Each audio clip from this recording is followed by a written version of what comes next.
Adventures of a Sailor Girl back in the boat park in Weymouth, catching up with Martin and Adam Lowry. We're standing in height order for the purpose of this interview. Well sailed today. Oh, thank you very much. It was very nice to see. You're now leading the Worlds with one race to go by 22 points. Oh, that's good. We were wondering how the math was going to work out after today, so that's good to hear. Yeah, it's a bit of a buffer. You had a great win in that first race, but I'm going to ask you whether you were trying to spend all of those 22 points on the run today in the second race. No, so yeah, on the run, I mean, we thought a jibe set was the thing to do, so that's what we did. And then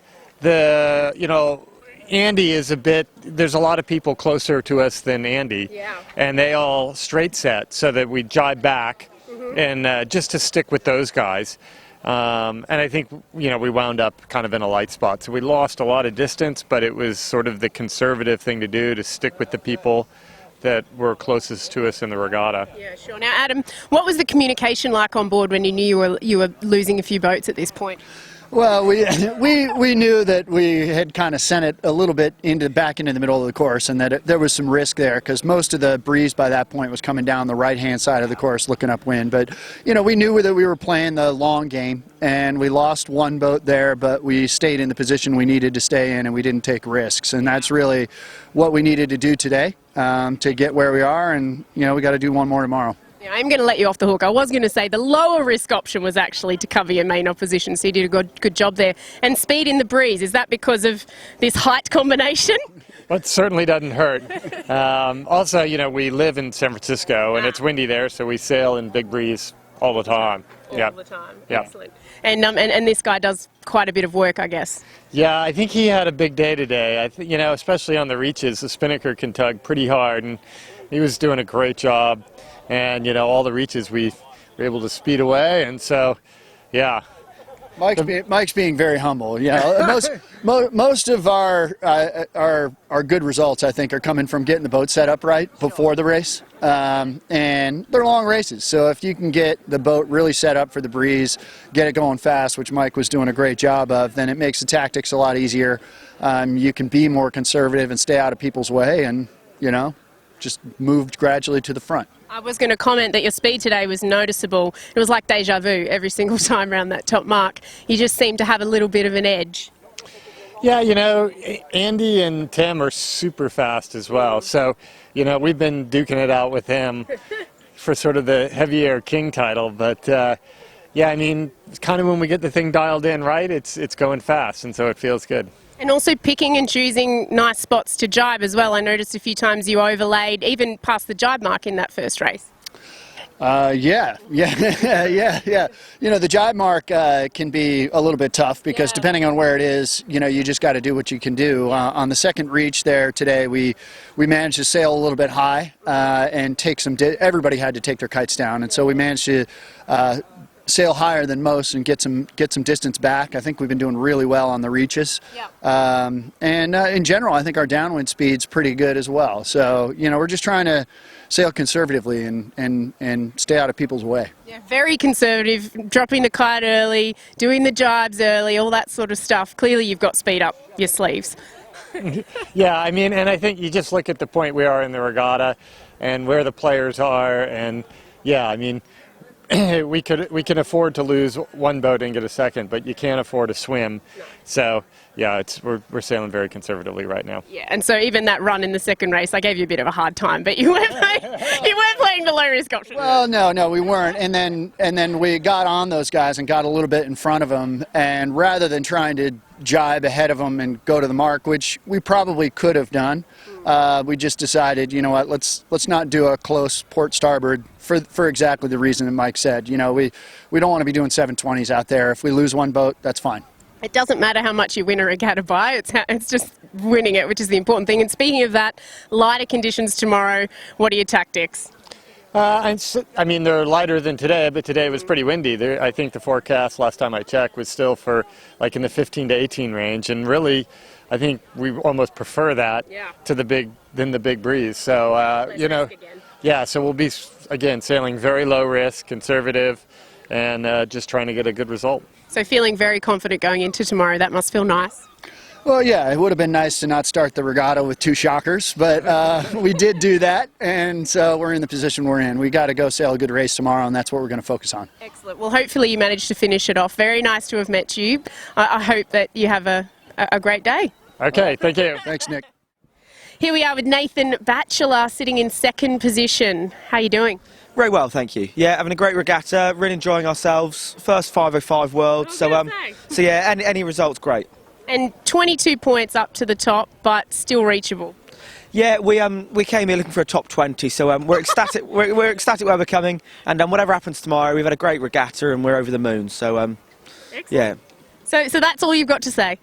Yeah, we've had a good day today. We've had a 10th and a 14th or something like that, which considering it's been pretty windy at times and we're really light, we've been happy with. Yeah. We've gained lots of places downwind again, so yeah, we're having a cracking event. It's been a real experience. The SAP put loads into the whole programme, so there's free beer every night, which is unheard of, really. And learned a lot? Yeah, learned a lot. There's still lots more to go. We're getting great downwind, and I think they said yesterday we've overtaken 85 boats during racing. Good statistic.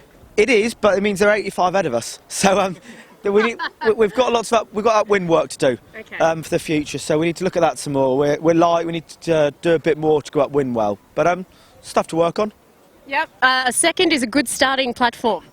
Well, yeah, another race to go tomorrow, so and it's all pretty tight both ways at the top, so I think it's a point between everyone all the way back to 7th or something yeah, like that. so we'll see what happens. Our discard's only a 14th or something, which we're stoked with after 8 races, with 130 boats. So if you told us that at the start of the week, we wouldn't have believed you. So we're really happy. So I know top 20 was your goal. If you did fall back to potentially 7th, would you be disappointed?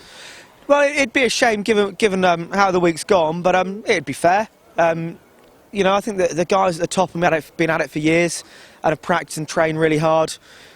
We might have done 10 days this year, but that's been about it, and we only had the boat 18 months, so we're new to it. We don't know enough gear changes, we haven't got our setup quite right, so I think we'd be more than happy with that.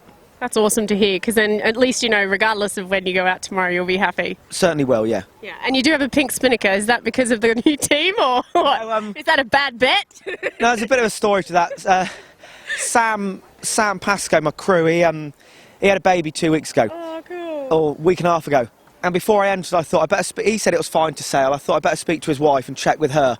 And she goes, oh, it's all right. I said, so then, you can choose the spinnaker colour. Oh, cool. So that was the pink spinnaker. I love it. That's even better. You got a bit of her on board with you. Exactly, yeah. So she sat at home with the baby, so. Oh, cool. Looking at the photos. A shout out to her. And good luck tomorrow, hey? Nice to see you. Thanks, Mike. Ken. Cheers. Hello, Nick. How you doing? I'm good, in person. Finally. Seems like I know you, and yet this is the first time we've met. I know, I waved to you on the water. Yeah. We knew each other. Yep. Excellent. I've chatted to you a few times. You have won the past 2 505 World Championships. Yes, that's right, yeah. And you're back again. Yep, here we go again. So 1 race to go. 1 race to go, sitting in 3rd, still in the hunt, just. As we were saying on the way, still alive, Yeah, just. still alive. 22 points between 2nd place and 1st place, but a few nasty drops there. Yeah, so the scores get kind of interesting. Mike's got a 30th sitting on his shoulder that he's got to watch out for tomorrow if we have anything happens or so forth. So yeah, it's still all to play for. 7 boats can still mathematically win, which I don't think I've ever seen before. Out of a boat, a fleet with 130 boats. Yeah, it's insane, isn't it? Absolutely insane, and realistically, they've all got a roll of the dice. Yeah. So no one can really afford to sell anyone back. No, that's just not an option at all. I think the points are something like 32, 33, 34, 35, 36. Apart from Mike, who's well ahead, but has a 30th sitting there. So yeah. And a 54 is his other drop. So. Yes, yeah. So he's in pole position, but he's not going to sleep comfortably tonight, I shouldn't think. Maybe a few people won't sleep comfortably. No. Maybe I should have been here tomorrow. Yeah. Well, are you not going to be here tomorrow? I'm not going to be here tomorrow. You might have to change your plans. I know, there might be a few phone calls. Yes. Damn it. No, but well done to you. It shows the consistency that you and your team have. I know you had a different crew, 2 years ago, but Carl is back again. Yep. Yeah, so Carl's done 3 of the last 4 and Rob did 1 of the other ones. So Rob's currently at home with her very sick baby. So if he sees this, hopefully Stella's doing much better. We're thinking of her. Now, lighter conditions tomorrow. How are you feeling about that? Yeah, I think that's actually probably, we're like a fairly random day tomorrow. I think with the way the scores are, if we want to win it, we need Mike to have a bad one and us to have a good one. You know, if Mike has a bad one, we win the race. The math is really easy. After that, it starts to get really complicated. Yeah, exactly. But, I mean, you have been starting really well. I watched you today have 2 blinders.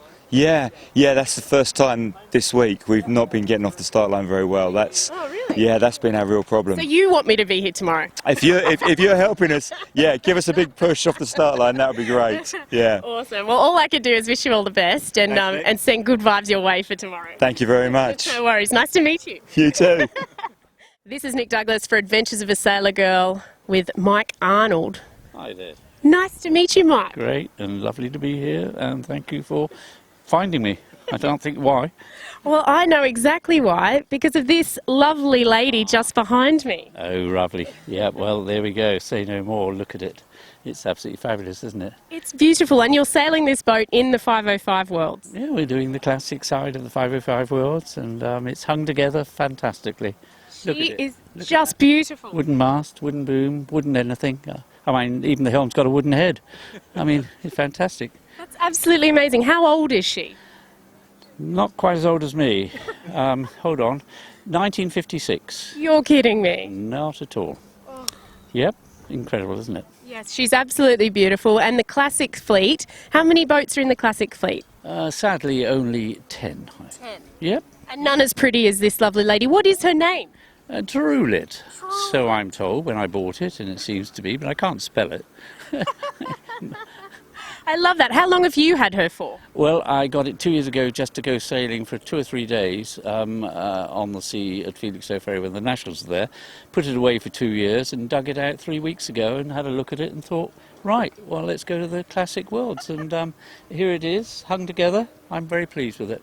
You just pulled her out of the shed like that, or do you do work on her? Oh, no, I'm not going to varnish it or touch it, for God's sake. I grew out of that long ago. So she's just this beautiful. I wonder who had her before you, because... I'd like to have taken the credit for it, but honestly, I didn't build it. I know I would have been quite old enough to build it at the time it started. Well, that's lovely that you appreciate her and she actually gets to go sailing. Not many people would dare take a boat like this sailing. No, and actually I must say the 3 days ago when I think it was a 2-race day and the last race I said, I can't think why I'm out here, and yet it didn't even think, will this hang together, and it never gave a problem. Yeah. It just shows you they don't build them like they used to. Oh, I wouldn't dare say that because some of those people who build them might be around. Sure. But she is definitely beautiful. Thank you so much for talking with me. Great pleasure, and so nice of you to come and ask about it. Anyway, great, and thanks. Bye-bye. Good luck tomorrow. Oh, thank you. I will go out again tomorrow. Took a day off today, by the way. Oh, did you? I think it was the right decision. Excellent. Yes, it was a bit windy, you know, for all.